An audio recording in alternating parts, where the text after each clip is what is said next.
so much fucked up shit to get into.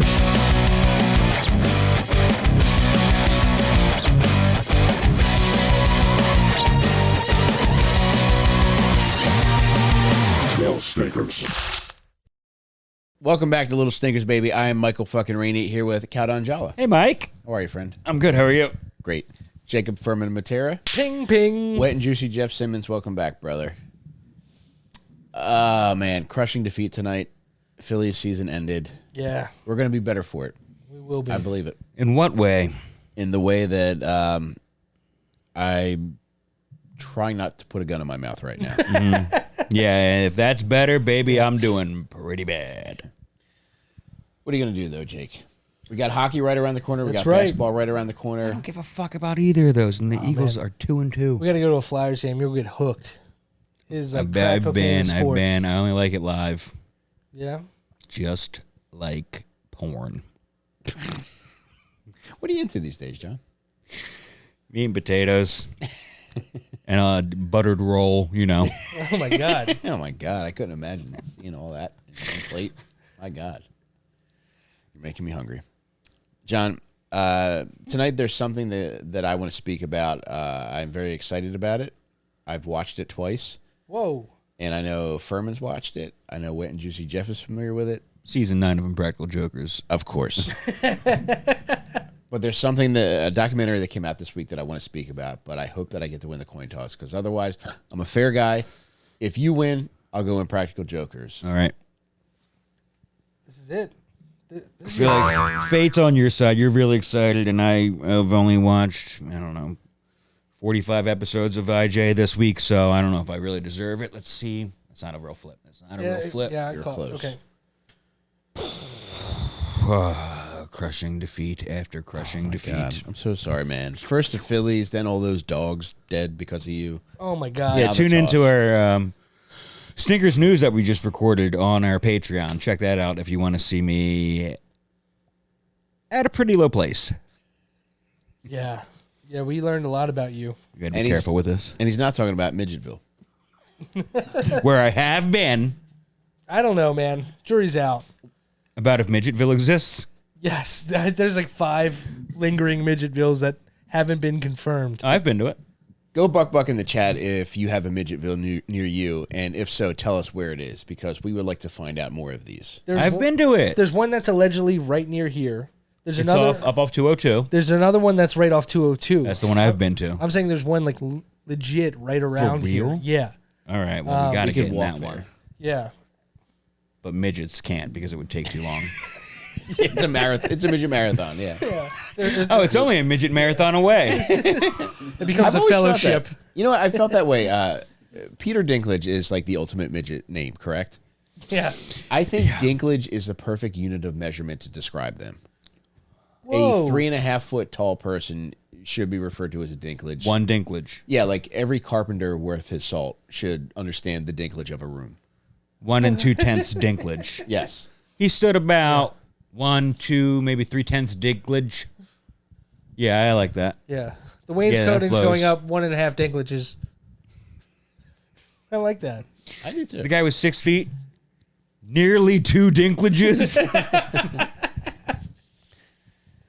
If you had the chance to meet Peter Dinklage, would you, or would you be too intimidated? I would do my Simon Birch impression, which thankfully is the apology just built into it. Would you approach him with arms wide open? Thin open. Yeah. And I would say, nice to meet you. And then I would say, I'm sorry. Which, of course, Simon Birch yells in the rain on that bridge after he kills his friend's dad and priest with a foul ball. Oh, my God. But that was a hard hit. Good connection for a little fellow like Simon Birch. I would want to shake Dinklage's hand. You wouldn't? No, I would. I'm not. Yeah, I would just want to see. No. It's like No, it's too much. it's like Paul. Yes, it is. Our dear friend John Kenzel said shaking a midget's hand is like reaching into a bowl of Tootsie Rolls. And not the long ones. It just feels like, you know when you shake a man's hand and it's soft, you feel like you're absorbing the weight of his father not being there. Do I have a soft hand? No, you got everybody in this room has a nice I one. got normal hands. Okay. No, I mean like a normal handshake. Oh, gotcha. I've never taken notice of the texture of your hands. We usually touch fingertips because we're this far. You'll have to apart. wait until next week. But yeah, nobody stands out. Do you think of anybody off the top of your head who has a weak ass handshake, Jeff? There was a guy I went to high school with. I'm not gonna name his name, but he definitely like would go into it like limp, and it's like, what the fuck, man? dude. Like shake my hand like a normal fucking guy. Like, Dude, Was he doing the funny joke though? Where you give no, nothing? no. Like every time you shook this guy's hand, it was like just a limp little hand. It's like, come on, man. it takes a part out of you. It hurts your chest when you shake a limp man's hand. Yeah. He's absorbing from you. He is. He's like an energy it's like vampire. Your eyes roll in the back of your Yeah. head. And you see him like waiting on his steps Yeah. for a dad that never comes. You walk away and have a worse time. He walks away and has a better time. I think that's what Yeah, the Bone yeah, that's the Thugs worst part. Crossroads video is. It's them waiting for a man to shake their Yeah, hand. Uncle Charles had a very weak shake. Why'd I kill my dog? Why'd I kill dogs? But Jake, what I wanted to bring you all here tonight was to discuss the Menendez Brothers documentary on Netflix. Woo! Came out Monday, October 7th. Yeah. And you get to hear from the Menendez Brothers. It's nice. Okay. I didn't know that. Yeah, it was nice, John, because the Monster series recently came out. And Oh, it came out. That series came out all right. Yeah, painted them in a strange light from what I hear. in bisexual light. Yeah. Yeah. And incestual, correct? Yeah. Which should be the headline on that story. Yeah, and you know what? At first, like, we were talking about it last week. I was like, come on, man, why are they doing this? But going back and seeing parts of the trial through the Menendez Brothers documentary, it's like, all right, I guess it is fitting because they both admit to incest because, Nah. yes. Yep. So during the trial, Lyle, who is It's corroborated. it is corroborated. I did not know this. Holy shit. Yeah, Dude, I don't know how like I forgot this or didn't remember this yeah. from the first time, but Gross. there was a moment in the trial where Lyle, the older brother, was talking about being molested by his father and then exhibiting that same behavior to his younger brother, taking him out into the woods to do it to him. But he's like single digit age. Yeah. So it's like he's clearly just exhibiting. Monkey see, monkey do. Jake, unbelievable, man. I mean, that's honestly, it's horrible behavior to do to a child, and then the child to do it to another child. But yeah, that's how it happens. Yes, I mean, Okay, so they should be fucking exonerated then if their dad was molesting them, right? You would think. dude, that's a big part of the documentary. So what had happened was. Can't blame him for being a little weird after something like that happened. I agree, I didn't know man. any of Yeah. this. Yeah, I agree. So I think everybody was aware that there was abuse in the home. And one of the things that they mentioned in the documentary was that they could not find one character witness for Jose Menendez. Which Yeah. is insane for a guy that had his head blown off. You would think people would be lining up to come speak about him, Yeah. talk about what a nice man he was. Were they loaded? Yeah. Oh, they inherited over $14 million upon killing their parents. Okay, And so meanwhile, he was a then powerful guy in life. Yeah. Oh, dude, he was Hollywood So- producer. He was like a business mogul. So the But people wouldn't want to speak up on that. Yeah, but the because- brothers, after the trial happened, had a bunch of character witnesses on their behalf, like all family, like Okay, trying to say that they're good kids. all right. Well, And one of the aunts even admitted. I'm sorry if I'm jumping ahead. No, One of the ju- aunts even admitted in the baby. documentary. She's like, Lyle told me when he was 8 years old that he was being molested. Oh my god! And like, so it's good that no one stood up on that guy's behalf. Yes. Yeah. It even further accentuates how insane it was, how minimized they were during this trial. yeah, and the prosecutor said at one point too. The prosecutor, who's like supposed to be defending the deceased, Yeah. says the world is a better place without Jose Menendez. And even during the trial, Pamela Bozanich was that lady's name. Okay. A cunt on skates. Hembo. Yeah. Yeah. Very attractive for a lot of different reasons. Hot but cunt. Very matter of fact. yeah, I love a humiliation JOI. yes. Yeah. No, I don't like humiliation, but I like a powerful lady. Yeah. A powerful lady who is just like, here's how you do it. Yeah. Because I'm a square peg in a round hole. I'll send you some female bodybuilders that I follow on Instagram. Were those the ones on the TV in the promo that you made? No, those were men. Okay. But, John, this promo that this lady made, this Saturday, Los Angeles County Courthouse. I'm coming for you, brothers. Man. Wow, they're opening on Saturday for Yeah, this. man. Yeah. At the Hartford Civic Center, they were tried. But this woman, Pamela Bozanich, I mean, just an absolute fucking nightmare lady who's talking during the trial and saying, she actually even says, not convicted, but alleged child molester Jose Menendez. Yeah. Seemed insane to even bring that up. Yeah. I mean, they're bringing it up when they're testifying. Good for her. But for the prosecutor to say it, there has to be some weight to this. To it just being allegations? No, Or- more than oh, allegations. okay. And but on top of that too, it almost seems irresponsible on her part to even further plant that Yeah. in the jury's heads. Absolutely, but I think that just shows that she has a fucking good heart and soul, you know? Like, Yeah. She did at one point say that, like, Jose Menendez is not the person on trial here. The trial is about, did Right. these boys kill their parents? yeah. And that's the black Well, it and white seems of like she kind of eased the jury into her side of the argument. You know what I mean? Like in a No. way that could exonerate them at Well, some point. no. Yeah, I mean, do you want me to spoil the... Go for it. Okay. What happens is they go through this long trial.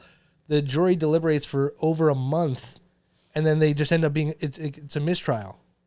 Okay. So nobody won that case. Yeah. And they had to retry it, and then they And were she was not involved. No, she was taken off the case, and there was like special circumstances like mitigating the case where they couldn't bring up any of the alleged abuse, and it kind of destroyed the defense, and both of them got kind of railroaded by the justice system.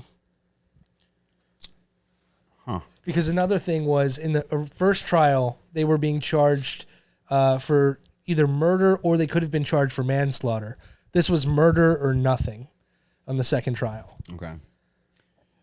There was a lot that I found out from this that I didn't know from before. One was that the sons had alleged that the mom was leaving suicide notes around the house. Yeah. A little suicide mom scavenger hunt, And she was threatening to poison everybody. which I mean, Do you find that to be true? It's conceivable. I think. All right, so it seems like Jose Menendez, indisputably bad guy. Mom just seems permissive of everything, including the own abuse of her sons. Yeah.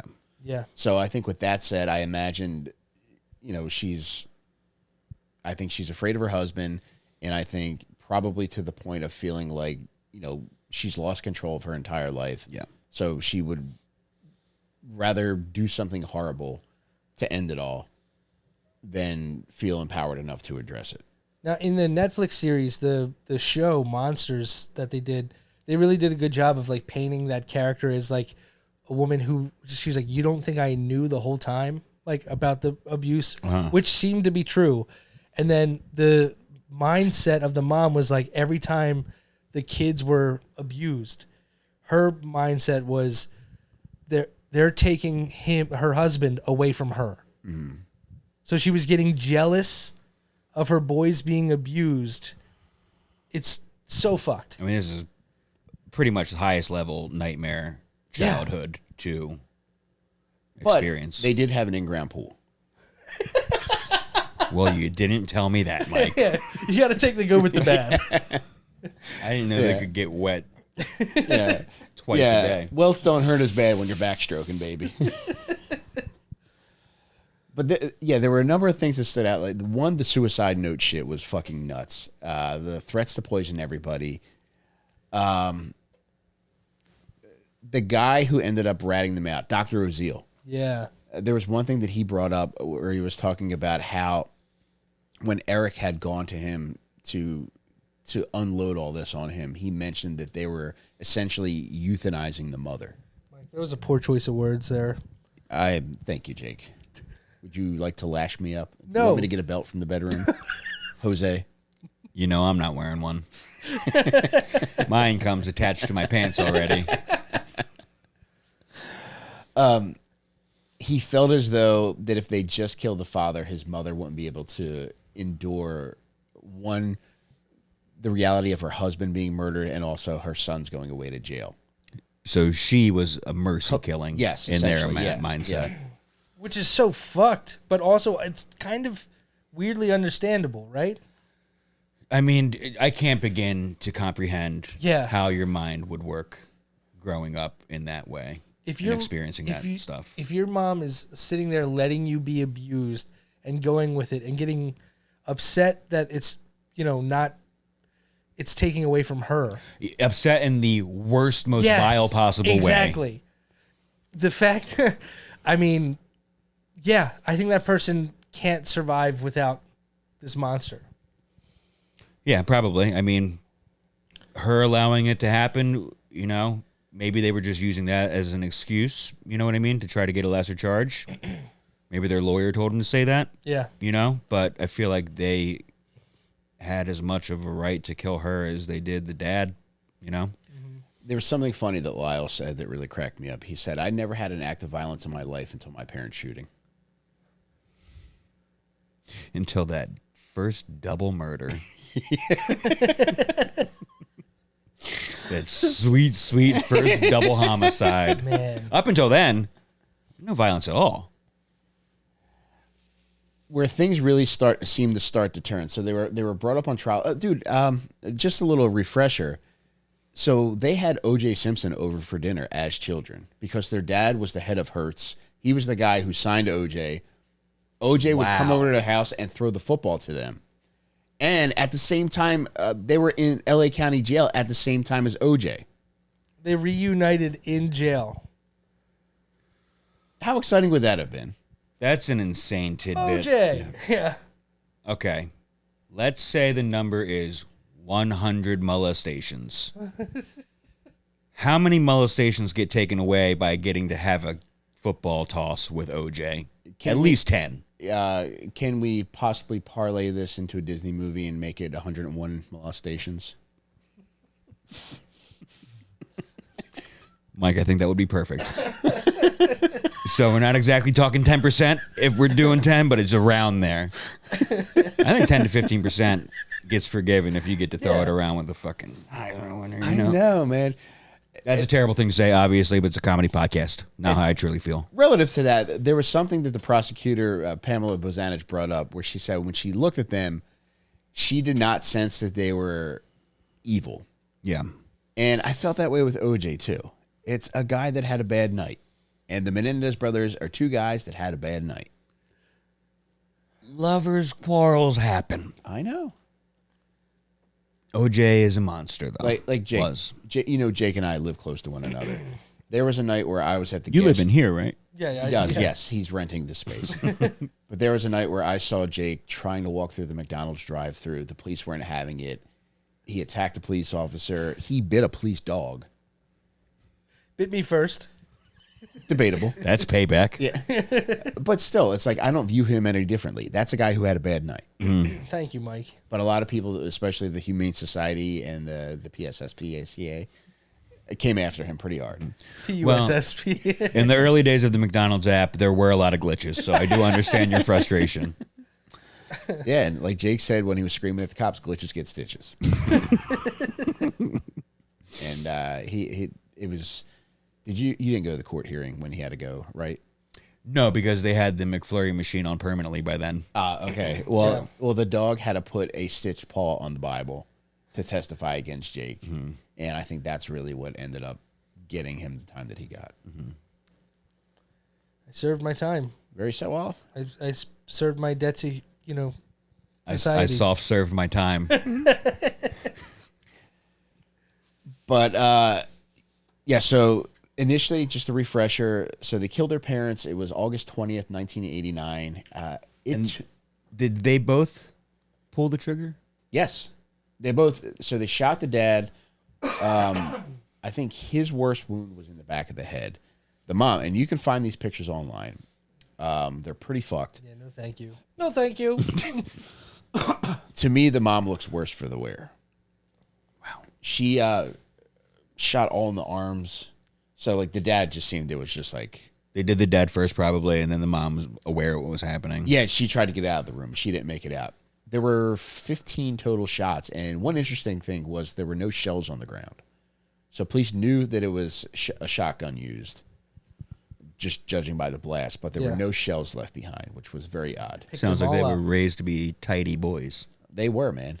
And what year did you said it was? 1989. The Menendez brothers killing was 89? Yep. Dude, it took forever for them to go to trial. They weren't arrested until I think it was March of 90. 90, yeah. Okay, I think my first reference to the Menendez brothers was via the cable guy. Yeah, which was wow. 96. Right. Which was very funny, too. Yeah. I thought it was more recent at that time. Well, that was the time of like the second trial, right? That would have been happening. July of 93 was the first trial. So they went on trial. They had separate trials, but they were in the courtroom together. 4 years after the murders. About. Okay. Yeah, 4. You're right. Yeah, you're right, 4. Okay. So it was July of 93, and during that time, I forget how many witnesses they had called, but so many of their witnesses brought forth this abuse defense, which does make sense, and it wasn't allowed in the second trial. All right, so there was a lot. I'm kind of skipping ahead here, but July of 93 is when they had their trials. In January of 94 is when mistrials were declared. Okay. And it was very embarrassing for them because on the surface, this seems like, all right, they clearly shotgunned their parents to death. How can there be a mistrial here? Yeah. You're saying it was embarrassing for the... For the district attorney. Yeah. Mike, I don't want to derail you, but like a second ago, when we talked about picking up the shotgun shells, the night the police came to the house, the shells were in the back of Lyle's car. Yeah, and he mentions that. And gunpowder residue was all over his hands, and they never think they normally in a crime situation they would do that to anyone on the site, but because it was Beverly Hills and they were, the sons of the deceased, they're like, these poor kids have been through enough. They didn't even look in their car because the car was on the property, which meant it was searchable. They could have gone in there at any point. Yeah. And the prosecutor mentions this. She's like, the Beverly Hills Police Department is known for their customer service. And I've seen the movies. I thought, even though I know it happened, but the interview that took place, it was 4 a.m. the following morning when the Beverly Hills PD, they're interviewing Eric. They're asking him about the gunpowder. And he's like, yeah, when I walked in, I smelled gunpowder. They're like, have you ever fired a gun before? He's like, no. They're like, well, how do you know what gunpowder smells like? I was like, oh, my God. I've been to the range. I've been to a skeet shooting tournament. My friend's dad was almost a fucking Olympian. He used to break 99s all the time. Well, his father was shooting skeet. 99 was a bad day for him, actually. 100 was usually his... 89 was a bad year for him. Oh, man. He could say that. I just did. So, John, so the mistrials were January of 94. October of 95 is when the OJ verdict comes out. Yeah. What a fucking... Okay, so I was cognizant for the Menendez brothers trial. Yeah, but once old enough OJ... once OJ came, Menendez got, swept away. Uh-huh. They didn't get to go home, so that's important to note. They stayed in jail So between they stayed trials. in jail the entire time. Okay. How old are they at this point? 1970 and 1968 they were born. 68. So they're in their 20s. Early 20s. Okay. 25 and 23, I think. They were late teens when it 4. happened. They were 21 and 18 or something like that. Okay. Yeah, we're getting in the fractions here. Yeah. He's not a fraction guy. Yeah. I'm half the man I used to be. Though he does like to get long divided, if you know what I'm saying. But fuck. Brother, my bitches stay multiplying. That's addition by subtraction. But because of the OJ verdict, now the district attorney's office, they're getting butt fucked left and right because, on top of that, the Rodney King verdicts where all the cops walked. So people are furious that they seemingly fucked that up. The Menendez brothers ended in a mistrial, even though they clearly killed their fucking parents. And it was the same judge. The same judge from Rodney King did the Menendez brothers' first case. Judge Stanley Weisberg. Yeah. And now they have the OJ verdict in 95, so they look like fools. And at this point, it becomes apparent. Leslie Abramson, which was one of their lawyers, a really sharp lady, she points out on Larry King how when she saw that the OJ verdict was not guilty, she knew they were fucked.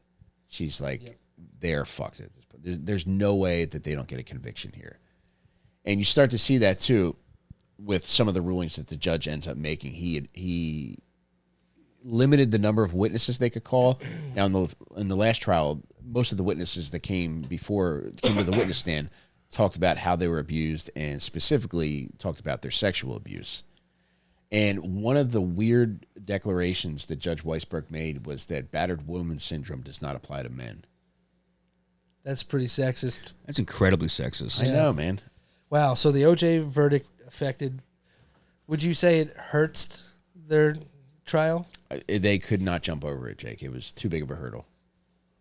Hertzdal. We got it. Yes. Oh, let's Jeff, get at hand this me shit. that shotgun. Oh, it's so pretty. It's No, so the other pretty. way. But I would say that, Jake. But everybody seemed to know that they were fucked at this point.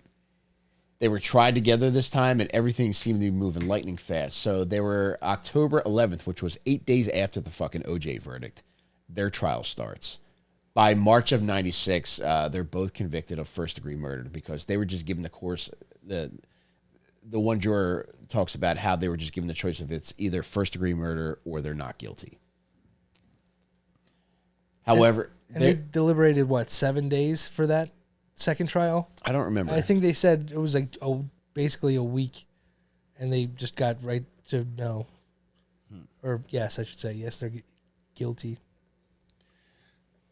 Let him keep rambling. Yeah. See if feel they're like, Mike, guilty. before you say something smart, let's see what Jake is not going to finish saying. The guilty of the because they're innocent, they said no, but they were like, yeah.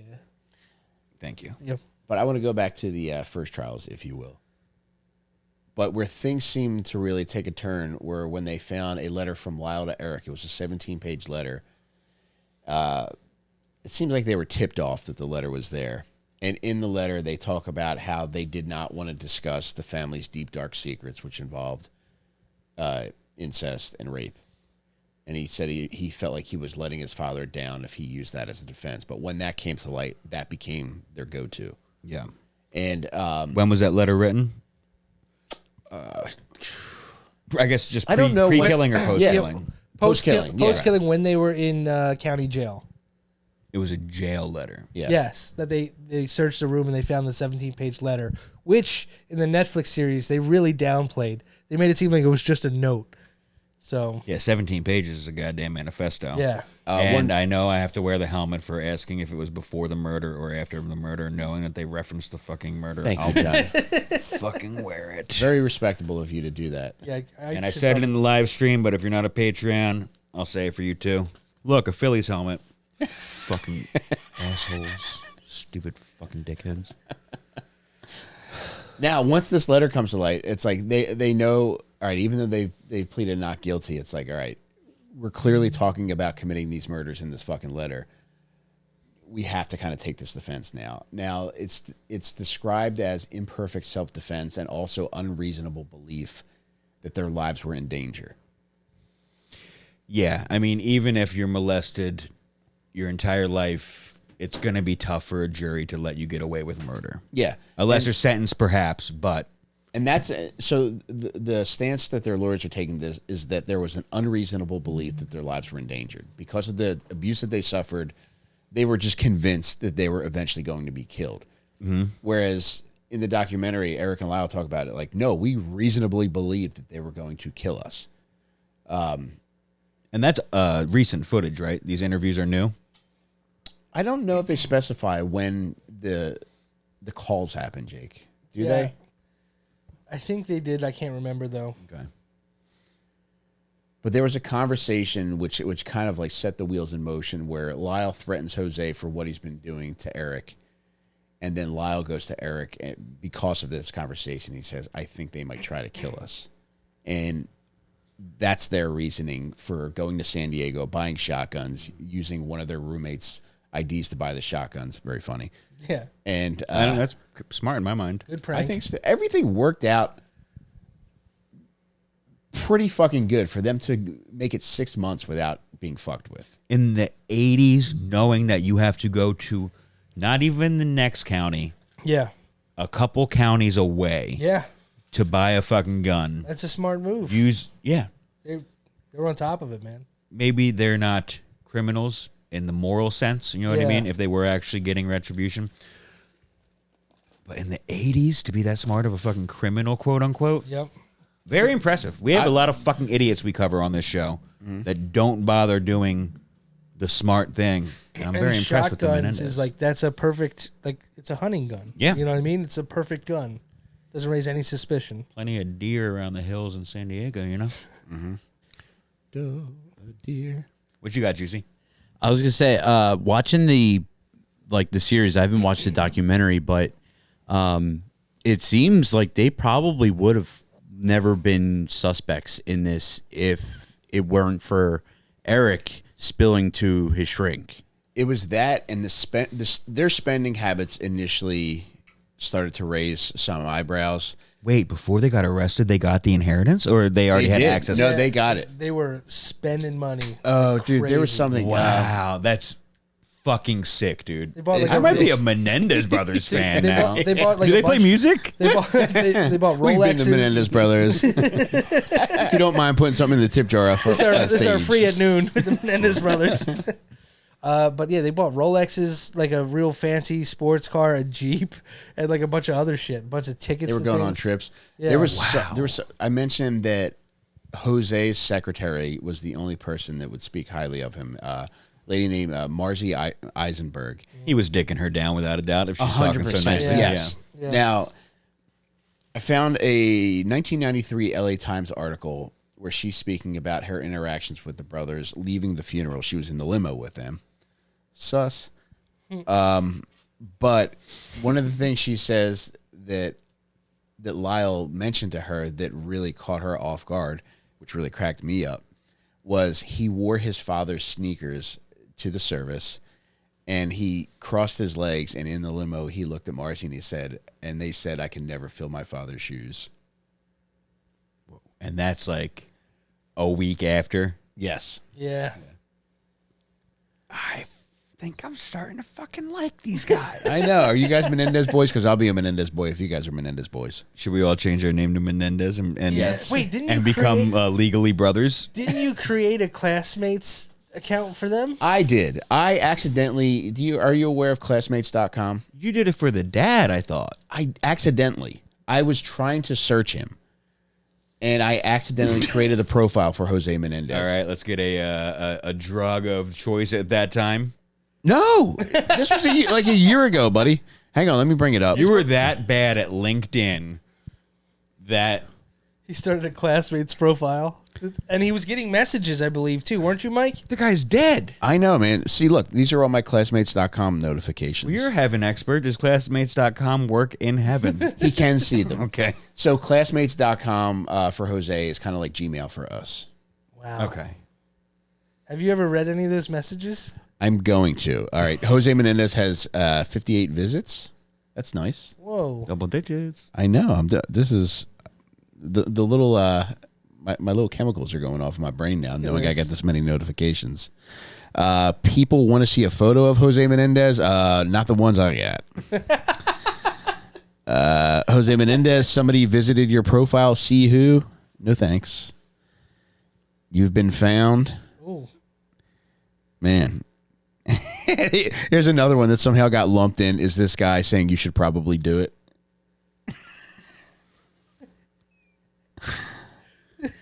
Do what? I don't know. He's kind of like an influencer guy that I follow.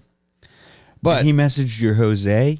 no, that's just I just typed in Classmates in the search bar, and his message is one of the ones that came up. But long story short, people are checking me out, thinking I'm Jose Menendez. I gotta look that up and see what people are saying about me.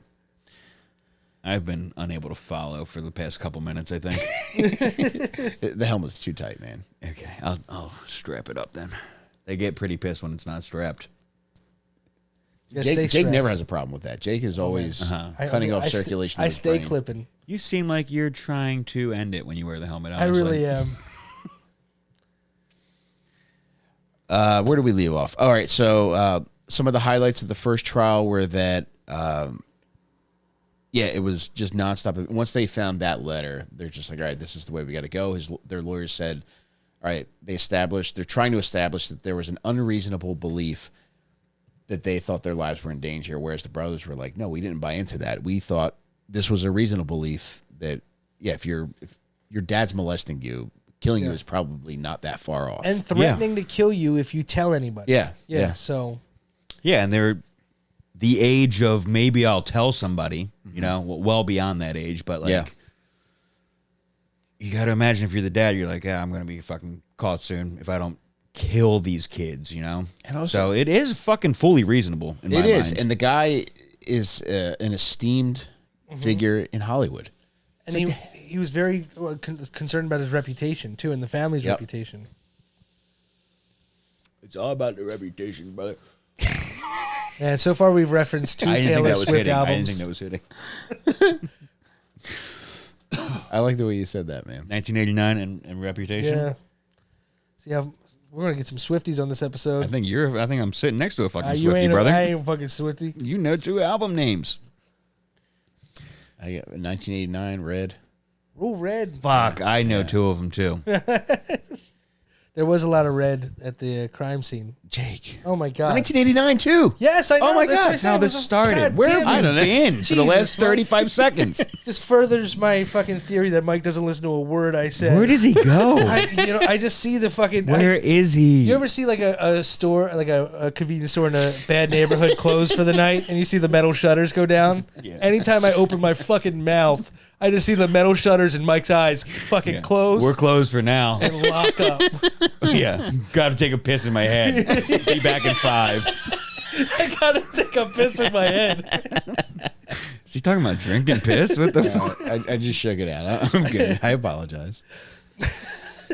That's not an album, so. All right. Well, this should have been a blank space. Whoa. 2 bangers, honestly. Those are both great songs. I know. All right. Mistrials for both of them. OJ gets acquitted, so they got a boner for these 2. Yeah. They come back. They ruled no TVs in the courtroom this time because the first trials were televised. Okay. Yes, which leads me to the classic Ben Stiller line. I think they're Asian. They're definitely some kind of Asian. Jake, do you remember this part from the documentary where the one sweet old aunt, she's like, everybody was making fun of the boys. She's like, I called Jay Leno and asked him to stop making jokes, Yes. and he said no. Dude.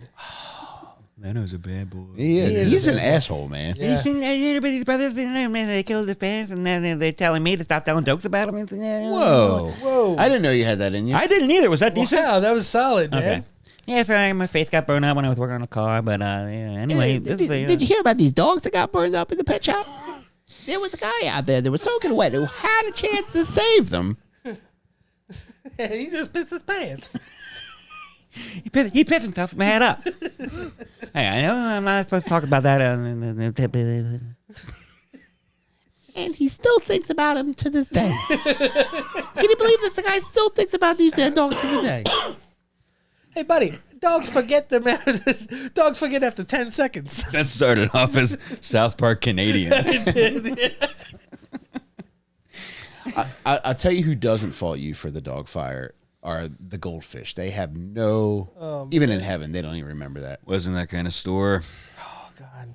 What kind was it? Just dogs? It was mostly treats and pet accessories, but they would classically have a window display with 2 rescues looking for a home. There were only 2 fucking dogs. Oh, man, they were Yeah. not rescued. And I could see their fucking faces in the window. Should have broken the window. You know what I was afraid of? Cats. You keep saying bark draft, or at least you were on the on the live stream earlier. If you're not a patron, check out that. It was It was incredible. tough for me to get there. I was afraid that if they saw me break a window in a building that they were working on a fire in, that they would have been extremely fucking pissed because that affects the flow of fire. Yeah. Yeah. And it's very intricate how they go about It that. is, yeah. So there Yeah. they had already soaked me wet. What were they going to do if I threw a fucking brick through a window? Slimed you know? you. Well, if they found out you were from Wilmington, they might have said this motherfucker's trying to make the charcoal pit bull. Oh. What's the reference? The Charcoal, charcoal pit? pit. I just rehomed Did you? the painting. Oh, nice. Yes, my sister loves it. Oh, that's great. Yeah. That's good to know. Yeah. Yeah. It's a present for my dead aunt. Is that code for something? No. No, I was in the will. Really? Yeah. It was left behind, and they were like, "Hey, Jake, do you want this?" And I was like, "No."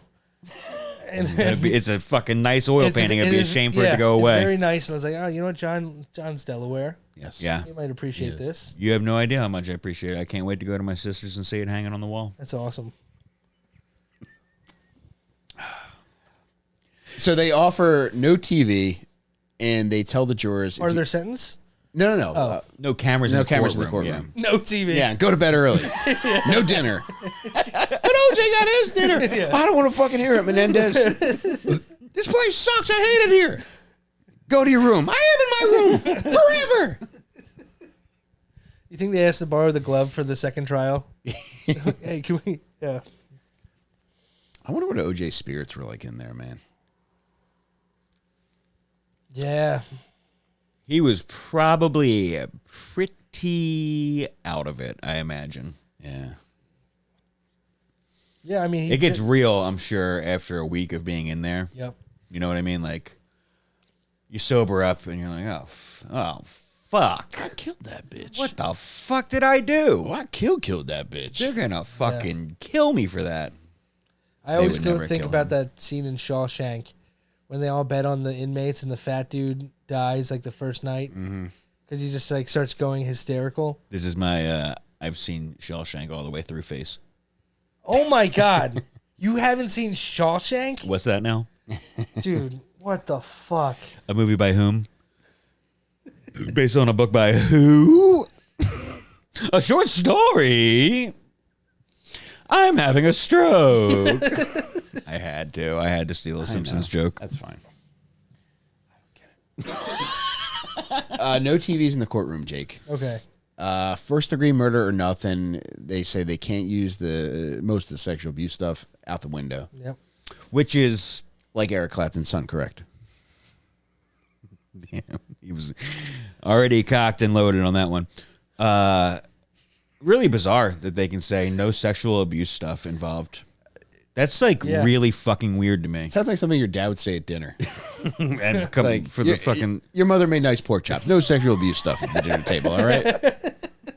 Let me eat my goddamn pork chops without hearing about chops getting porked. But yeah, they couldn't hear that, and yeah. Long story short, man, they ended up getting convicted. They got life without parole. But here's the kicker: there were a couple of recent developments. Jake, do you remember? One was the TikTok resurgence. Yes. One was a recent documentary on Peacock where a former member of Menudo, the Mexican pop group, Jose once managed them. One of the former members of Menudo said that Not Ricky Martin. no. Okay. One of the other dozen nameless Menudo members. Yeah. Yes. Yeah. One of the other kids said that he was raped by Jose Menendez. He bangs. He bangs. Oh my God, Jake. I'm so sorry, everyone. You have grown to be I've listened. I wouldn't call it growth. the nastiest boy Yeah. on the podcast. I apologize It's like To we're who? spraying down a gremlin. to everyone. Jake, to that point, I was just telling somebody in a phone conversation today that I love the heel turn you've made lately. Thank you. I feel like you are hitting us with numerous bad boy jokes every episode, and I love it. Yeah. It's not Jake.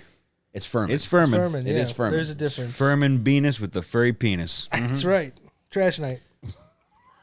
He hasn't taken a sip in so long. now that Furman's out. That's right. It's trash night. It's recycling night, baby. Keep going. They're on the same fucking night. I have so much work to do when I get home. Hey, Stinkers, I want to take a second to thank our sponsor, Turtle Beach, baby. Level up your game with Turtle Beach headsets, the #1 brand in gaming headsets and accessories. Their new Generation 3 Stealth 700 headset picks up so much crystal clear sound, it's basically cheating. You'll hear every footstep, every reload, and every enemy who's trying to sneak up on you. They're so comfy, you'll play for hours without a headset headache. I do love them. I've been begging for a friggin' headset for a while now, ever since I got my PlayStation. Yeah, I've been jealous. Brother, I was begging for one of these. My wife was offering to buy me one, and I was like, no, I'll get myself one eventually. As luck would have it, Turtle Beach sent me one. It is friggin' incredible. It is the Stealth 700 one. Nice. I can now talk all kinds of shit to Drew Montana without Oh, yeah. even thinking Oh twice. man, that's awesome. Dude, children were talking to me through my controller before. I had no idea how it was happening, Yeah. but now I'm in full control with my headset. I feel like a real man. That's awesome. I've been looking for a new way to have people insult me. I can't wait to get these things. Brother, you've got to get a Turtle Beach headset. Yeah, dude, I can't wait. No, you mentioned something earlier. They got me through COVID. I was playing Warzone when COVID started. Yep. I played that game probably 6 hours a day for a year and a half. And at the beginning, I just, had the volume low on the TV. Didn't know anything about modern gaming. Yeah. Once I got the Turtle Beach headphones, not only did I get incredible at sniping, that's got nothing to do with what you're hearing in the things, but it changed the entire game. It does. Literally being able to hear somebody sneaking up behind you. That's so cool. I could at least turn around before they fucking beat the shit out of me to death. But at least I was facing them when it happened, Yeah. Dude, you are aware of it. I first became aware of Turtle Beach. I used to work at a school for bad kids. And oftentimes they would just not do their work and they would talk about gaming. And one kid brought it up one time. They were talking about different kinds of headsets they got. And some of the kids were talking about they just get shitty ones that are like $60 or whatever. Yeah. But then other kids are just like, he's like, no, you got to get a Turtle Beach headset. And other kids were like validating it. And I was like, I got to check this out. But I didn't really game back then. But once I got the NCAA game this summer, I was like, I need a headset sometime soon. I am dying to get a new system so I can be playing Madden, NCAA, and NHL with the headset on. Hearing that you can hear things, the surround sound, sounds amazing. Turtle Beach, they're unreal, man. Yeah. But whether you're a casual gamer or haven't touched grass in weeks, Turtle Beach has the right headset for you. For a limited time only, Little Stinkers listeners get 10% off their entire order when you use code STINKERS, that's STINKERS, at turtlebeach.com. That's 10% off your order at turtlebeach.com with promo code STINKERS. The headsets rule. Give them a shot. But yeah, one of the kids from Menudo said, was it in a letter? Was it Lyle Menudo?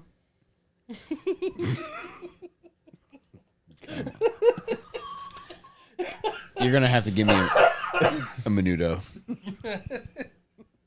That's what Jose would say to this. Oh, man. Oh, Mike, we've totally glossed over what the Menendez brothers called this situation they were having with their dad. I don't remember. Mouth massages. Oh, God, yeah, I don't like that. Yeah, very disturbing. The dad would put it, you can fucking figure it out with context clues. But in That's court, what the dad called it. that's That's what they say the dad at least called that's it. what the defense attorney called it in the courtroom. And there is a question of, because that's one of the dumbest fucking things I've ever heard in my entire life. Yeah, I think There is a question of how much did the lawyers fabricate to try to get them either off or a lesser sentence. Mouth massages? I mean, If you're trying to get them off, I mean, mouth massage would be the way to go. I'd say that's one of the top 3 ways to do it. You're saying that.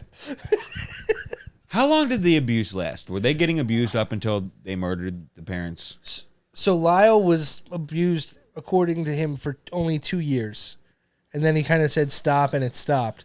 But with Eric, the younger brother, it started around the same time, like when he was 6 years old, and lasted till he was 18, which is the time of the murder. And in that time, his brother also started molesting him, too. So, It's like a video game. It's like you beat one boss, you got to go to the next one. These are Menendez brothers that aren't super. Jake. I think if we're going to go with the game, I think we're going to have to change the name. Super But Menendez brothers. that's more along the lines of what we can hear at Nintendo. yeah. What we could market. Jose had a mushroom for him, that's for sure. All right, I'm sorry. Yeah. Berman last night. Yeah, these two motherfuckers were duck hunting. But Jake, yeah, the mouth massage shit was disgusting, Disturbing. insane, Yeah. busting in my brain. And dude, I think it was kind of like a term the dad would use because he would start with massages, actual massages, and then he would say, he'd make the kid give them a massage, and then eventually say a mouth massage. So yuck. Yeah, All man. right, so Go watch a that is goddamn real. movie, man. Yeah, dude. But If I had a time machine, I would go back in time and give Jose Menendez an auto blow. they don't make them that small. Jake, you know when a butterfly flaps its wings, you would ruin the world if you gave Jose a fucking auto blow in '88. Wait, no, it'd have to be in what? They were born in mid '70s, late '70s, 68 and 70. mid '80s. So you're gonna have to go back to '85, rockin' time. Probably good time to go to concerts, but I really think that technology was too advanced for the type of people, the type of horny. All the coke going around in the '80s. Oh my god! Yeah. But you're mushing soft meat into it. And Jake, this is the new. Would you go back in time to kill baby Hitler? Would you go back in time to give Jose Menendez an auto blow? let me get mine showed. What's he getting? He's getting his own auto blow for the viewers. Oh my god. They're not even a sponsor tonight, but I just want to give people a frame of reference in case you can't put together the words what auto blow mean. What is So that wait, thing? almost everybody on this podcast gets an auto blow, or Wait, what is that thing? I've never seen one of those before. Wow. it Really? looks way more streamlined. I don't know, man. It looks more like an Xbox and less like didn't it used to look like a bigger Xbox? Yeah. It went from like Xbox to Xbox 360. So you know. I'm just going off the analogy you made. The Menendez brothers were like guilty and then they weren't. Don't perjure yourself, Jake. I don't know. I've never seen one before, but I know my friend Ralph loves his. So Sometimes a stern look says a lot more than stammering for up to 20 seconds. what? So the Menudo documentary came out on Peacock, and that kind of reignited this new Menendez flame. People took to TikTok to get fired up about it, and that kind of got the ball rolling. And there was a letter that was found, and the origin date of the letter is debatable, but apparently a cousin of the Menendez brothers who passed away was in possession of a letter where one of the brothers was saying exactly what was happening to him. I think that was Eric's letter.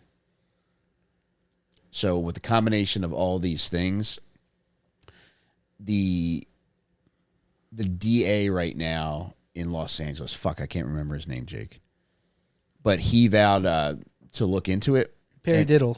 Yes. Yeah. And November 29th there's actually a court date for them where they're supposed to have a hearing to possibly reconsider the sentence.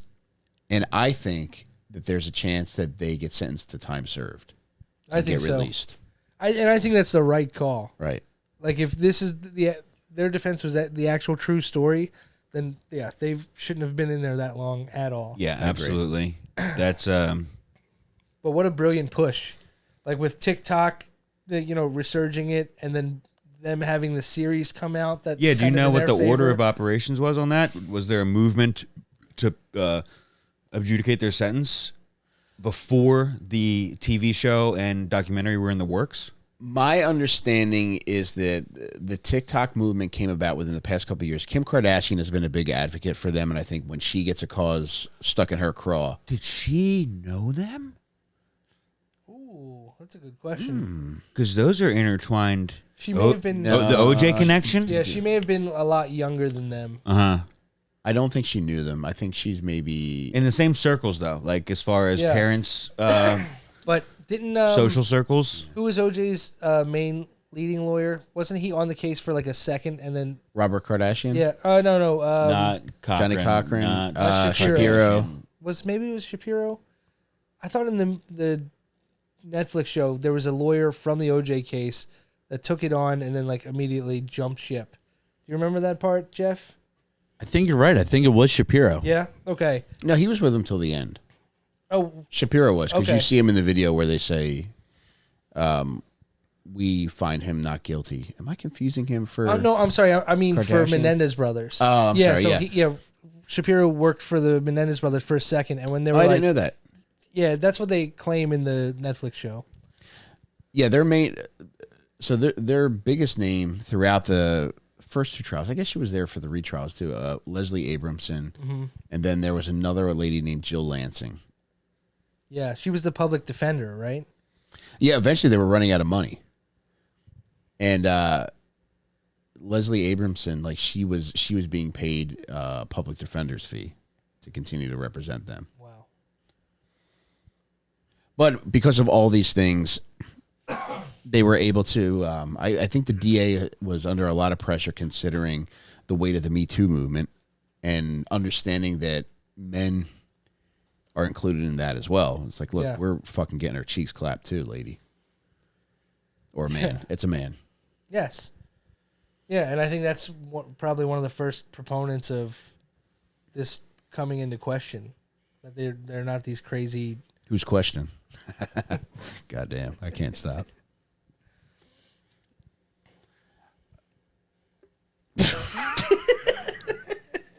So my feeling is I think the Menendez brothers have a very good chance of being freed next month. Wow. Yeah, this was all a promotional push to get them released. Now, one of the things that the twat prosecutor Pamela Bozanich says, she's like, all this is coming about because of TikTok. She's like, look, just because you have feelings about a case doesn't mean that people should be freed. It's like, no, and also there's a couple things that she said that really stuck in my craw, man. Yeah. Where she talked about how she was pissed that she wasn't the one who got them convicted. It's like, I don't know that as a former prosecutor you should be saying stuff like that. I think you should be saying that I was glad justice was served. Yeah. Because if the feeling is that you're just pissed that you didn't get to convict them, then you can't really die on the hill of saying that people's feelings Yeah. can't kind of push the scales of justice. Dude, absolutely right. But also, the whole legal system is basically sports now. It's all about your wins and losses record. And that's probably what she was concerned with. Yeah. There's a thing from Us Weekly from a day ago. Apparently, she's warning You're not supposed to Menendez. say that. You're Irish. What? You say a day? What? A day ago? Okay.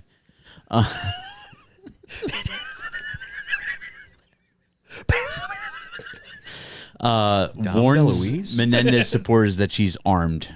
She So- says, dude, in the documentary, she's like, and if any Menendez supporters got any ideas, I have guns all over this house. Yeah. Damn. She's a badass. Yeah, yeah. So matter of fact. Like, I would not like to have a conversation with her at all. Straight to fucking, you're saying. Yeah. They asked. Well, she was asked about Leslie Abramson, the defense attorney, and she's like, I don't want to say a word because I don't want to get sued, and I know she lost all her money. It's like, whoa, dude. Just way to put the other lawyer on blast like that. Jeff, do you have anything from People Magazine? Us Weekly, what about dude. WAP Weekly? Yes. Hey, how'd your day go? Hey, But it's good to see because I truly believe in my heart of hearts, Jake, that these two boys were victims. yeah. And You know I became a Menendez Brothers fan. dude, I am. I might I'm follow officially them. I Team might follow Menendez. them on tour next summer. I will. I hope they play the Sphere. Easier than Yeah, they're driving putting around the country, and I'd have to rent a car. I don't own a car, so I'll tell you what. If you're their parents, they put the fear in sphere. that's true. With a PH. Can I bring up the the saddest part of Phillies. the documentary? You don't have to ask me. Bring it Okay, up. all right. Well, I mean, I've really been Jake's, all over Jake's the this place. close to raising his hand.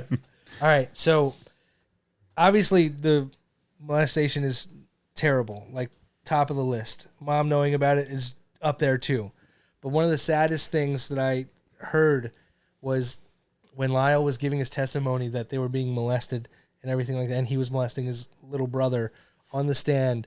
Lyle gave the whole testimony and then was like, and I'm really sorry for it.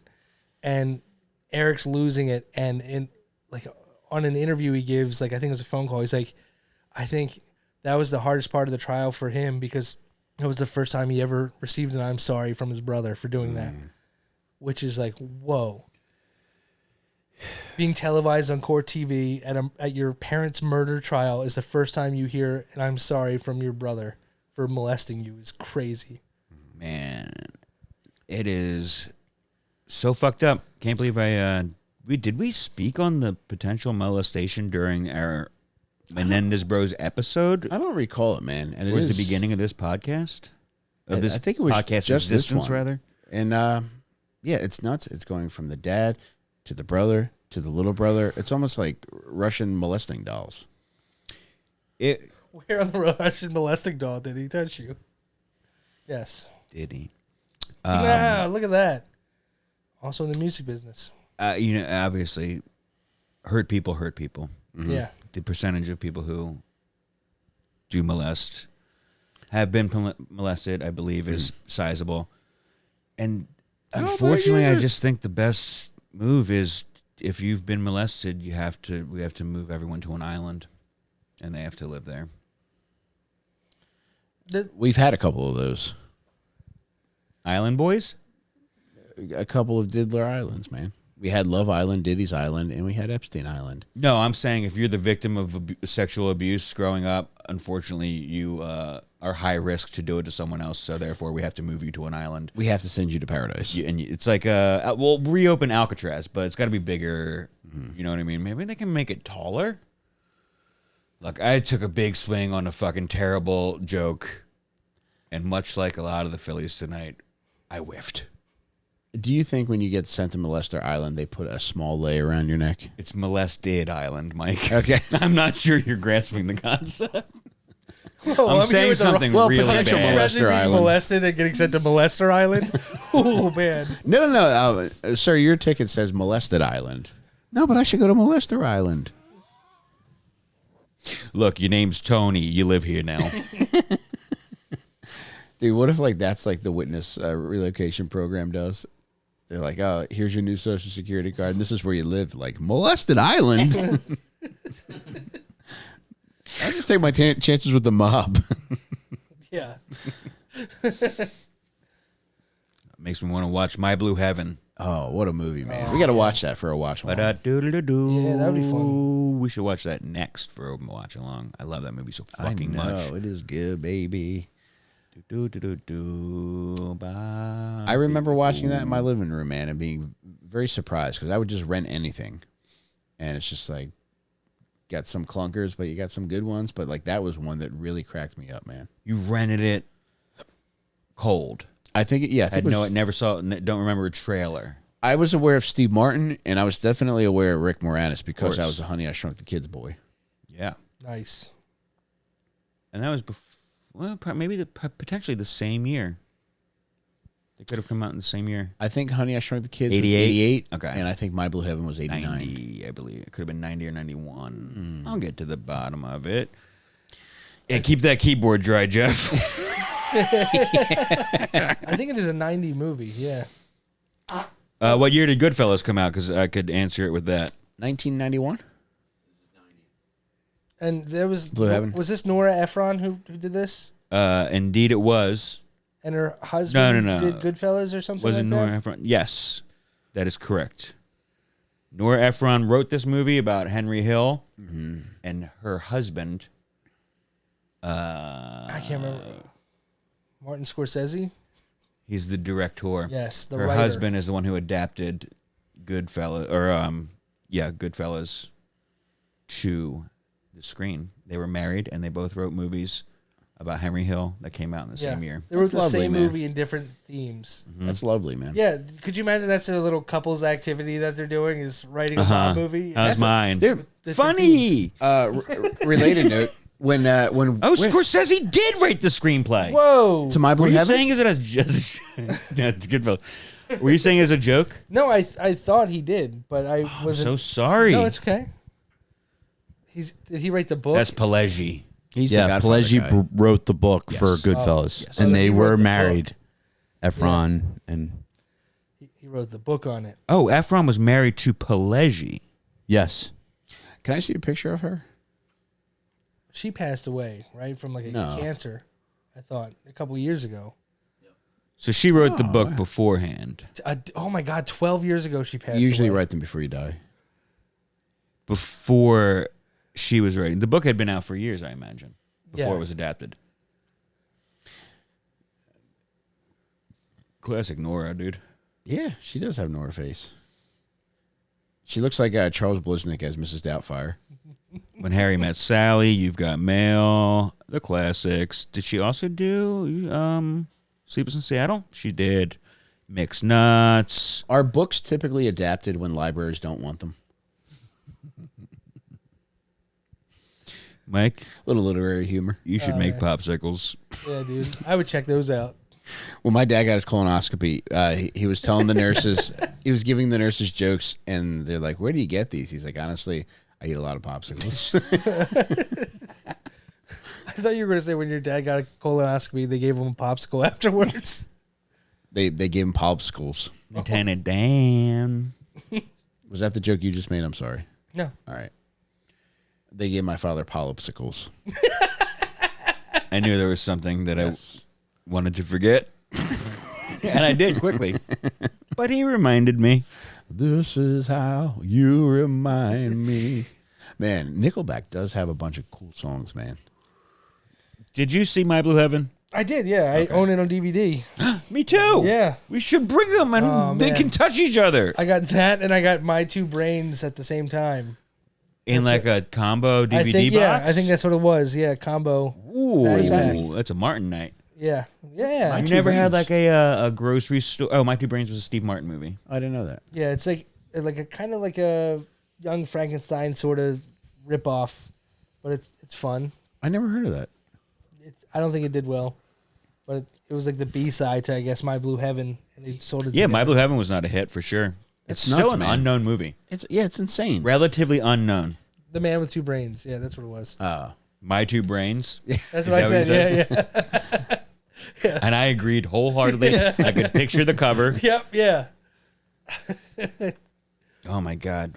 What the fuck is this? It's a popover. There's nothing in it. God damn. You know you shouldn't be hanging out in the frozen food aisle Why? because you could melt all of this stuff. I'm Shaldine. God, I'm getting hard right now. This is crazy. What's his Barney Cooper Smith is Rick Moranis. yeah. What's Vincent Antonelli's fake name? Todd. Coopersmith? That's No, Barney Cooper. Sorry, yeah. We're brothers. They ran out of names. Nora Ephron was up late that night. Nick, I'm fucking tired. Wait, are they brothers? Just everybody in the theater. That's why I didn't do well. Todd Wilkinson. Todd Wilkinson. Jeff, when you said that you and your boys were going to Whitewater Raft Class 5 Rapids, and I said, let's get a pic of everyone's amphibious footwear of choice, which I don't know about you guys, but I own 9 or 10 pairs of amphibious footwear. You do. And thank you. And you said everyone was wearing sneakers. I looked for a GIF of My Blue Heaven of when Steve Martin takes Rick Moranis to get done up in the suit shop. One of my favorite montages in movies is a guy who dresses well teaching another guy how to dress well. Yeah. Crazy Sexy Love's another great one. I'll think of others later. Crazy Stupid Love. Crazy Sexy Love, Jake, it's the way I say it. When you said all your That's a boys were porn going to wear parody. sneakers, I wanted to send a video of when they lift up his pant legs to reveal his socks, and the tailor just says, tragic. I almost hit you with the we're not gay. That would have been pretty good. Yeah. That would have fried my ass pretty good. Did you like Let the it fly, brother. Mrs. Doubtfire makeover? Of Like in the movie when he becomes Mrs. Doubtfire. matchmaker, Yeah. make me a match. Were you all Find about me that a scene? fine, catch me a catch. Yeah, as long as there's 2 guys, I don't care how they dress or what they do with their penises. I just need 2 guys one teaching the other how to dress. You should. we Good should third do a- example. Yeah, we should do a video like that where you teach us how to dress. No, all right. No, fucking I think he's doing okay. Menendez Brothers are Who's us? You got a mouse in your pocket? durable up my ass. There's a mouse in a fucking tank top and cargo shorts. Jake, if you had a lot of money, would you dress differently than you dress now? Yes, I would. I just need some because if I had a lot of money, first thing I'd have is someone just handing me meals and giving me like times to eat, rather than leaving that decision up to me. Proteins and greens. I would love somebody to feed me those, but unfortunately, it's Wendy's that feeds me cheeseburgers. Only I could do that for myself. I can't justify spending $12 on a salad or something healthy when I can get $12 and get a cheesesteak and fries. Yeah. You know? And salads, I feel like, are often more than $12 for the Yeah. month. Yeah. It's come on now. But yeah, I've been mixing in healthy stuff with all the shit I eat. Yeah. I say shit I eat. I ate Sunday. I ate 6 mozzarella sticks and an entire pizza, and I felt terrible into the next day. Was that the full day? I also had a breakfast sandwich. Started the day off with the breakfast sandwich. Yeah. You get pretty hungry a few hours later. Oh yeah. Yeah, I did. Full pizza. But starting around 3 o'clock, 4 o'clock. 5-ish. Finished it starting it after 5. Yeah, it was a lot. That's a lot. I was so full that it affected my mental state. Toppings. No, it was a plain cheese pizza. That's my kind of pizza as well. That's Whoa. a lot of Greek cheese style, and bread, baby. dude. Yeah. Come on now. Damn. Pepperoni, Yeah. But sausage. to offset that, the next day I was committed to just eating a little bit better, so I went to Juice Pod, and I got an ahi tuna salad and a green smoothie. That then has we no do- appeal to me whatsoever. I wish I liked ahi tuna. Ahi Not a tuna big- is actually kind of good. Like the steak. If it's what lives or dies for the salad lives or dies by the dressing, rather. There aren't many dressings I'm interested in. Growing up, it was just like fucking Thousand Island or like weird bottles of like shit that like, what the fuck is that? You know what I mean? There's a good one at Juice Pod specifically for the ahi tuna salad. It's cucumber wasabi. Oh, that actually sounds good. Spicy? Yeah, it's And fucking great. cooling at the same time. Yeah, it's really a delicious salad. I think I'm gonna join you one of these Juice Pod days. Jake, come with me. Yeah. I'm committed to going at least 2 days a week because, like you just mentioned, like when you spend money on food that's good for you, you tend to do more accounting. Yeah. And it'll Whereas- affect the rest of your mindset for the rest of the day. I'll Like- feel like a normal person. And you'll avoid shitty foods knowing that you ate healthy that day. I will, right? yeah. Yeah. Whereas if I went to fucking, I eat McDonald's tonight, and my wife probably spent $12 on that. I'm sure. Yeah.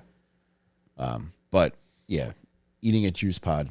I don't know if I don't think they're a national chain. I think they're No, local. I think it's a to local, Delco. yeah. Are they, what time are they closed, you know?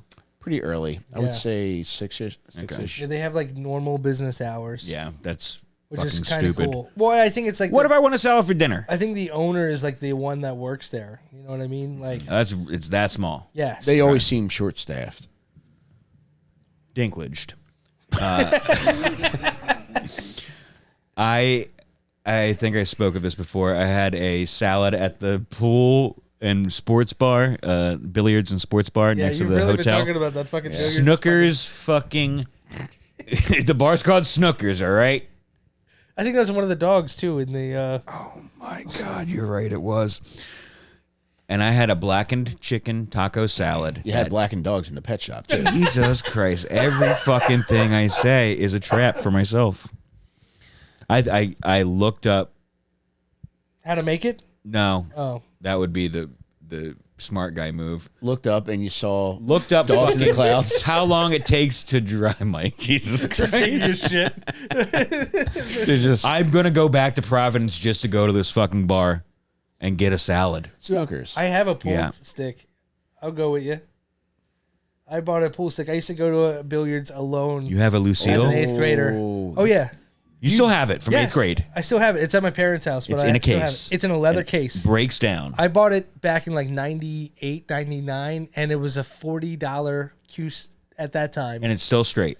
Yeah. If you're sticking it up your own ass for all those years. All those years. Yeah. Do you have the bag? Yeah, it's a leather bag. I got it at the place next to Chai High School. There used to be a billiards. I remember that. Yeah. there, and Everybody walking out of that place had their own bag. Yeah. Now, do you think that if you went back to wherever you said you just were, if you took him into Snookers, that you would have any trepidation in doing so because people might make the association with the two of you being on this podcast and associate you with being a ringer? I stopped listening a few seconds ago. The answer is yes. Okay. So you're worried about getting your hands broken because people might think you're a ringer bringing him in there. Yeah. Man, That's what I'm worried about. that's one of my favorite Twilight Zone episodes with Jonathan Winters. He plays a pool pro, and everyone. So he's a ghost, and he's like the best that ever played. And this one guy who's on Earth, like, wants to become the best. And one night he gets a chance to like play as ghost, and he wins. He beats Jonathan Winters, and Jonathan Winters is like, "Thank you, kid," and then like leaves. And the next thing you know, that dude's just life, just like, or purgatory is just him having to face every challenger just nonstop. Do you think most pool ghosts hang out in the 6 feet deep end? It's a different pool, but yes, I think so. Does he think this bar had 15 small pools? I can see the disconnect here the whole time. Does he think I went swimming at a salad place?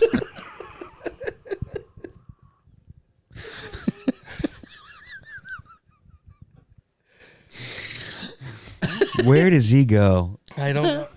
It's nice. I want to take you all there one day. Oh my god. Against our will, I'm sure. Dude. Yeah, I almost have like a molestees haven up here where I can just go to. And it is pleasant. You should rent it out. Yeah, I should.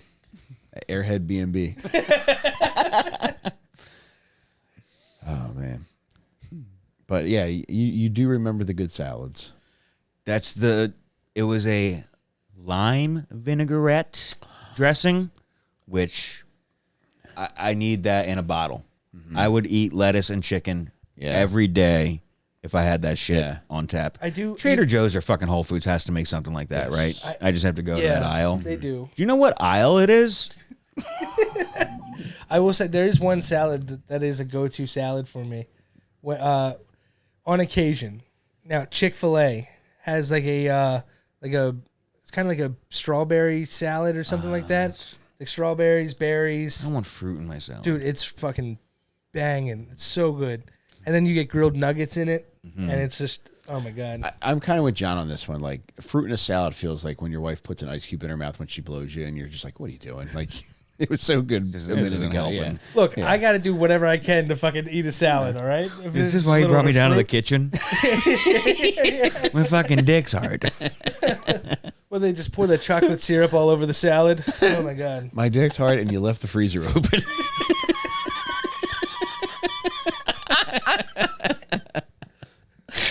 You love getting blown. Just try to be polite. Close the door, you immediately hear the ice start making. Wondering if she'll notice if I take out the pint of Chunky Monkey.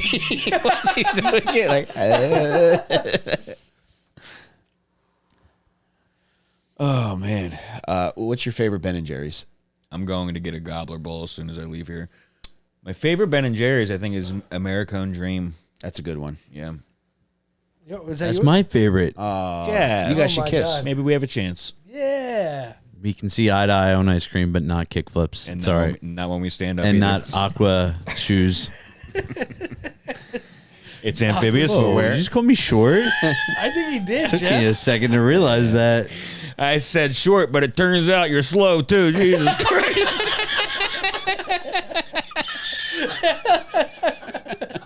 Who's got the helmet on now, dickhead? Still me. Jake, what Trash about you, night. buddy? Oh man, I think my go-to, it's a safe bet, is probably double fudge brownie. It's pretty good. It's a good one. Yeah. Have you guys fucked with the swirls at all in the I middle? was gonna say the swirl, the one I don't know exactly which one it is, believe it or not. Caramely. The peanut butter in ice cream is like my favorite. But there's one with like peanut butter and pretzel and chocolate that I'm like, oh man, that's so fucking good. Not a peanut butter guy. Yeah. Do you have a favorite B&J? Tonight Dough. Yeah? Yeah. That's Jimmy Fallon on the cover? It is, yeah. What's the something in there that turns me off? Is there peanuts in there? There's no peanuts. It's not brownie, but it's some kind of chocolate in there. It's I imagine there's like a nougat in there too. Okay. I think I might have had it, but I went back to American Dream after trying it, yeah. It's been a minute since I've had fucking Ben & Jerry's. When's the last time you guys had it? I haven't had it in a while. It was getting to the point where I was having it most nights a week. I got some in my I car. went through a phase like that, yeah. It depends on what grocery store I live near or which one I go to. Because I feel like I haven't had it in years. It's I so just expensive. get stuff from Trader Joe's. Yeah. Yeah, it's like $5. No, dude, it's like $8 or $9. Yeah, I would say it's closer to 8 when I get it. Yeah, at It's been that at long. they're at Wawa. It's like $9 at Wawa. Jesus It's like Christ. $8.99 there. And then the grocery store, like Target, you could probably get like you could probably get it for like $7. That's the cheapest you can get it for the most part? Yeah, for like single. But then you might see a deal every now and then where it's like 2 for Yeah. $10.50 or something. And they expire tonight, so I got to eat them both. Yeah, I don't think I've ever let one just go to the next day. That's the problem. And it's so much fucking chocolate too, man. It's just not the same the next day if you even like. No. 'cause you know it's not Yeah. going to be as good. Right, Yeah. yeah. You're like, I'm already more than halfway done now. Yeah. It starts melting up around where your hand holds it. You get those side scoops. Maybe. Yeah, baby. I'm getting some Ben & Jerry's with my gobbler bowl. Oh, now I want Tonight Dough, baby. Yeah, there's so much chocolate in there. I think it's nougat. There's something chewy. I'm looking. Juicy Jeff, Aren't you getting the wet formation. I'm sure I have tried it, but I feel like man, there's just not enough for me to. some of these Ben & Jerry's flavors I've never had before on their website. And I could buy it now. Is that broccoli, Jeff? Was that a picture of broccoli? What is that about? Yeah, it's saying because it's responsibly sourced packaging. It's a tree, but it does look like broccoli because the fucking tree trunk is fucking green for some reason. Fucking Guess they dumbass got hippies. green trees in Vermont or whatever. Fucking hippies. Man, look at that. Yeah, caramel and chocolate ice creams with chocolate cookie swirls and gobs of chocolate chip cookie dough and peanut butter cookie dough. Peanut butter cookie dough is what has made me never try that. I knew there was something. I knew there was a reason. And it's peanuts. You know what? Chubby Hubby. That was the one. The peanut butter and the pretzels and the pudding. It's so fucking good. Chubby Cosby- Hubby. That's a classic. Yeah, look at Cosby should have his own ice cream. that. No, not anymore. I'd put you right out, man. I think Mike's saying now more than ever. They let him out. Yeah. Give him a flavor. Jeff, Jeff. We are all just looking at pictures of ice cream on a computer now. Yeah, we did. Totally. I guess the Kumquat Hour is starting to land. Yeah, everybody forgot we were doing a podcast. Dude, speaking of landing, this fucking guy, I know you just brought it up, the whitewater rafting, Jeff. You were just telling us about that outside. That is, Dude, unreal experience. I mean, I'm glad I did it and it was so much fun. But like, there was probably a good hour where I thought I was going to die, not from the rapids, but by panic attack. dude, and this was in West When you Virginia. were on the water or before you got on the water? No, so you got to take like a 20-minute bus, and we were up till like 3:30. We were on a bachelor party. We were up till like 3:30 in the morning. Got to leave the house by before 7? I mean, we were supposed to be there by 8. I think we got our official time was 8:35. I pulled into the parking lot at 8:30. And Irresponsible. yeah, it Well, was that very sounds- irresponsible. That sounds good. I would have probably got there at 8:40. Really, I probably would have.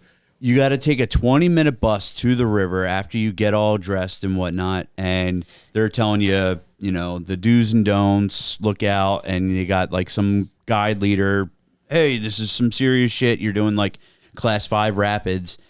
And then after he's done a spiel, everybody's just, you know, bullshitting on the bus, and we've got these two fucking like hardos like sitting next to us, and they're like, this is the most intense thing ever. And we're like, yeah, we've never rafted before. And they're like, you've never rafted before? They're like, oh, you guys are fucked. And like basically for like 20 minutes told us like how bad of an idea this was. Talked you out of it? Getting into our heads for sure. While you're still basically drunk. I know for a fact when I was in the car on the way to the place As a passenger? I was As a passenger, yes. very drunk still. Yeah, Stopped your friend drinking parked the car. 4 hours before then. Yeah, but it's a bachelor party, so you do what you have to do. Yeah. And But- somebody did do. Oh, yeah. Somebody did do. Yeah. Shout out Somebody Doo-Doo did Head. Shout out Doo-Doo Head. The doo-doo on the floor of the bachelor pad. Theo, Rudy, who did the doody? It's funny. Not a ghost poop. I don't know what I'm doing. Some of Here's my a ghost friends dad are reference. actually listeners to this pod, so they're gonna. Oh, they're I'm gonna hoping know. that they brother. know. Shout out to the. I won't call them out by name, the but shout out to stinkers. the. Well, hopefully you guys to the start pooper on saying, the Theo, floor. Rudy, who did the duty at the bar. You go into the bar, dancing information. Theo, Rudy, who did the duty? Claire, Vanessa, who made the messa?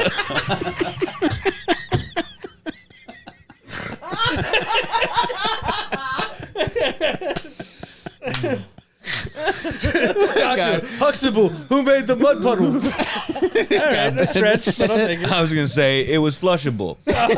Man, Bill Cosby rules, man. Hell of a body of work. You can't deny that.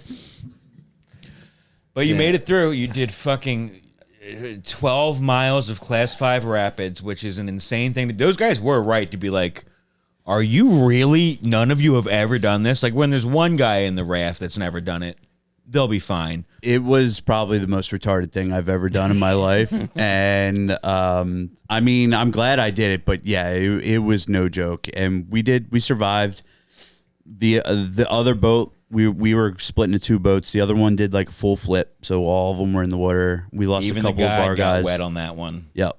They don't like to do. Yeah, they didn't die. Yeah, none of us died. We made it back in one piece, and yeah, great fucking time, West Virginia. If you ever get to do the Gauley Rapids, highly recommend it. Jeff, at what point did your friend shit on the floor? This was night one. Was before the rapids? Yeah, Did we you have to did wake up for the rapids- rapids the next day? That was day 3. Was the okay. rapids. The first night we were there, he shit on the floor. But you golfed on Friday. Golfed Friday. Yeah, day Shit 2 on was floor. golfing. That's a play mulligan. 18. Basically, That guy played 9 twos, if you know what I'm saying. Jeff, which boat was the two experienced people in? there was only one experienced guy. No. The one- The guys that were talking to you on Oh the bus. no! So we were in a group of 14 of us. So we had our own boats. They were in okay. a completely separate boat. Right. Okay. Yeah, they were out in a different group. But did they have a full group of experienced guys, or were they just tagging along with 4 strangers? I think there was a group of 4 of them. Okay. Okay. You see a lot of kayakers? Oh yeah, Solo guys? Yeah, dude, those dudes ripped. There were some they guys. just take a break and they fucking flip themselves upside down, just chill in the water for a second, and then they go attack a rapid waterfall. Yeah, Dude, there were some guys that didn't even have paddles, that they were just like paddling with their hands. They had like these Whoa. like glove things on their hands that looked like, Like webbed things? yeah. That's cool. a new level of fucking. Aqua mitts. You see any like? I feel like there would be like Red Bull sponsored athletes on that. I wouldn't be surprised to see somebody like fucking with a crew of. There was a YouTuber. That's He like rolled up next to us and our guide was like, yo, I love your videos, man. Nice. And then we like caught up to him and he was like standing on the side, had like a tripod and was like talking into it. And we were like rolling past him, like giving him the finger and shit. Yeah, classic Philly dickheads. Yeah. And our fucking guide's sick. name was Ben Bailey. Whoa. Yeah, it was pretty cool. Cash kayak. Yep. Cash raft. Cash van. Except if you lose this game, you drown to death. So Were me your and my boys freaked out that fell in? Drowning in cash. yeah, oh yeah. Oh. Or- That's got to be scary as fuck. yeah, they to were fall freaked in. out. The one guy was literally like, when we stop for lunch, I'm paying someone $1,000. I'm not getting back in this raft. I'm paying him $1,000 to take me back to wherever we started. And he did get back in. He got back in. He was a good sport about it. Yes, and was that Doo-Doo toughed Bird? it out. Was that the little doo-doo bird? Yeah, It was not. It was not the doo-doo guy. Is that Theo Rudy? Who made duty? It was funny because But did he take the longest ride? Is that the guy that didn't want to get back in? He was like free out of the raft. Yeah, it was that guy. Was he doing the legs forward, arms crossed on your back move to? At that point, just he had float? to swim because if he didn't, he would have he was gotten next to sucked Pillar under Rock. that. Yeah. that Yeah. rock. He showed us that video, and the one dude just went like 2 of them fell out at the same Yeah. spot. One stayed with the boat, the other one went far right. Whoa! And like And far right's not where you want to be on Yeah, that. and you're getting these directions on the fly. Yeah. They're saying, like, as you're approaching the rapid, do not, under any circumstances, find yourself under that rock. You'll never get out from under it. Basically, he was like, if you fall in, swim left. If you fall, like each one, he give us the pre-warning. If you fall out, here's where you got to swim And to you're not fucking die. doing it for the first time, like receiving information that is pertinent to your life. yeah. You accidentally called the tour guide dad too.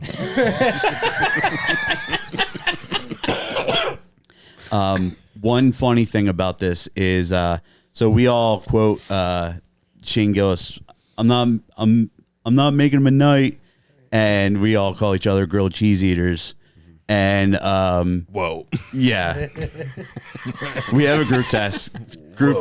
It's called grilled cheese eaters, and they told the other boat told their guide to call me grilled cheese. And so they obviously aren't in on the joke. So they're like, oh, grilled cheese. They like said it. And then for the rest of the trip, my guide kept calling me grilled cheese. Dude, And you know your life's in stake. You're like, come on, grilled cheese. and it didn't help that I was in the yellow jacket. Oh my god. And then he's like asking me, he's like, so what kind of cheeses do you like putting in your grilled cheese and stuff? Like, you look like a Kraft single. Wait, did he think that you were just like a grilled cheese connoisseur at that point? Yes, he was literally like- thought that I like grilled cheeses, and like he was like, "Oh, what cheeses do you put like pepper jack in them?" Like asked me Ooh, a I've never million little done times. pepper spicy. jack. That's nice. Yeah, Do you guys remember what was the factory that was by the Comedy Cabaret? Was it the Craft Factory in Northeast Philly? I believe I've heard that was in Northeast Philly, but I've never been to the cabaret. Yeah, it was the Craft Factory, and there was a shooting there. Like a disgruntled employee went there, and he killed a couple coworkers. Jesus. A few of them left behind widows, and they were referred to as craft singles. Yes, of course. Yes, I remember it was national news. Yeah, I remember it was the cover of Us Weekly. That is a true story, though. There was a mass shooting. I at the know Craft you Factory. didn't fabricate that entire thing to say craft singles. It was based in reality with a little twist.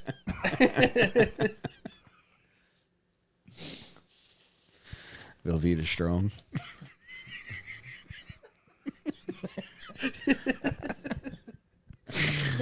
Now my mind's racing to No figure string out cheese attached. is this Velveeta rhyme with something that was strong? But I don't think it was. I raced La it for a Femme second. Nikita. That's a strong lady. Yeah, it's a strong lady. In the USA Network that would make it wiggle after Monday Night Raw. Yeah, Monday night fucking raw jerk.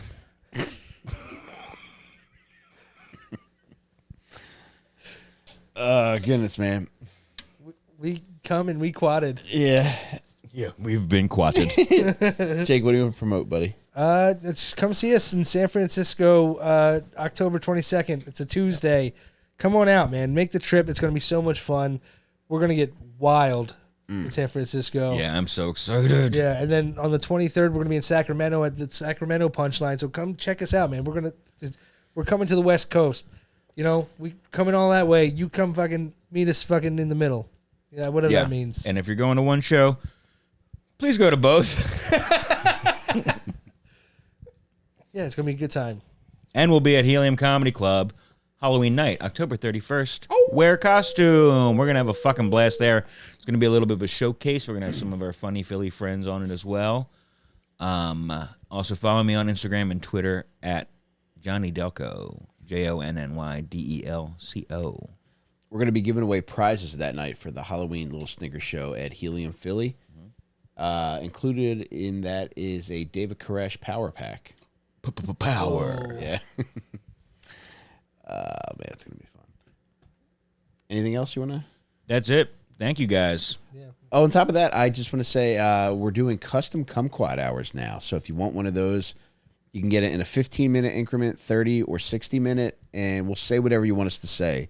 Just place an order at onperks.com. I'll email you, and I'll find out exactly what you want us to include in your episode, who you want us to talk about. Could be a friend, could be a family member, could be yourself. If you just want to get yourself something nice, we're happy to do it. Kustom Kumquat Hours. We're just jerking around with whatever you want us to talk about. And Jerking it raw. we are jerking it raw, whether it's Monday night, Tuesday, Wednesday, Thursday, Friday, Saturday, even the day where Jesus was born, Sunday. We're jerking it double on Jesus Day. Double jerking on Raw Jesus Day. And that's Kustom Kumquat Hours at onperks.com, where you can also find all my books. Check out my books. I promise you they'll be the funniest books you read all year. I also got audiobooks for those of you that can't read. I'm conscious of that, and I try to be as respectful as possible to you mutants. Jake, is there anything I'm missing here? No, man, you're killing I don't really love the wording of the Kumquat Hour customs where you say, we'll say whatever you want us to say. I'll say it. Thank you. And I'll cut John out of the frame. I want to be cut out of the frame, too, depending on what it is. We can only afford to cut one person out. God so Jake, damn it. cut John out. We'll keep you, and we'll put an image of Bill Cosby in the middle. Okay. All Perfect. Right. All right, that'll be fine. That solves all of our problems. And, there was something else I wanted to mention. I can't remember. But if you're watching this on Patreon, thank you for being a patron. If you're not a patron yet, what the heck are you waiting for? Join us at patreon.com/Little Stinkers. That's LILSTINKERS. It's either $4 a month or $40 for the year, which is the best value. You get early access to every episode that we do. You get access to all of our live streams, all of our Stinker News live streams we do, all of our movie watch-alongs, all of our book club meetings, every other dumb shit we got going on. We're going to be, we have a lot of exciting news surrounding Dog Penis Island coming up that only patrons are going to have access to. So much fun stuff. We just agreed to do a Little Stinkers casino night where patrons will be invited to join us at the casino. Fun stuff. Yeah, dude. Absolutely. We're going to go broke. I'll give everybody my roulette strategy. I look forward to it, brother. Yeah, it's soak the whole table wet, baby.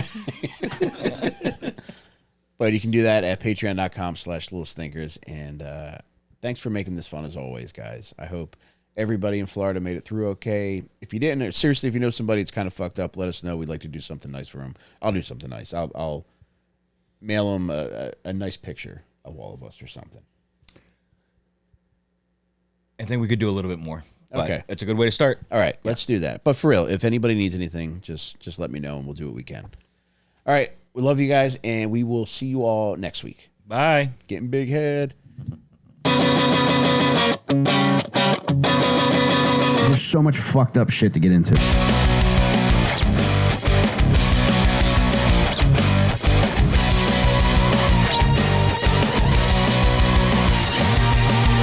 Little Stinkers.